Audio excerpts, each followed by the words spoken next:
Maisha ni nafuu ila sio rahisi. Maisha ni nafuu. Katika unafuu wake, mwemuko mkuu unaitwa upendo. Mwemuko mkuu unaitwa upendo. Na upendo, wajibu wake ni kwako kwanza wewe. Kwani asiyeweza kujipenda hawezi kupenda. Sababu ya watu kuwa wanafiki, sababu ya watu kushindwa kuwasilisha miemuko ni kwa sababu hawana mwemuko kwao. Na mwemuko mkuu ndio naozaa miemuko.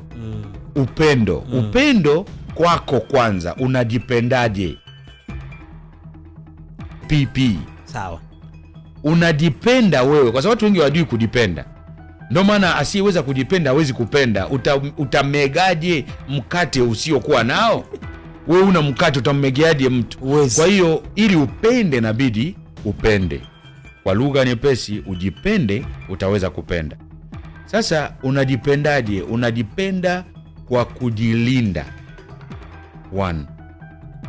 Unajipenda kwa kujiprovide. Unasema nini kwa Kiswahili? Kujiprotect na kwa kujijalia. Unajipenda kwa kujijali. Kwa kujijalia. Kwa kujijalia. Kumbe kuna tofauti kati ya kujijali na kujijalia. Kujijali inakwenda vibaya sana. Asante. Kujijalia. Kujijali inaweza kazaa ubinafsi. Sawa. Kujijalia. You see, provide for yourself. So njia pekee ya kujipenda ni kuprotect yourself and provide for yourself. How do you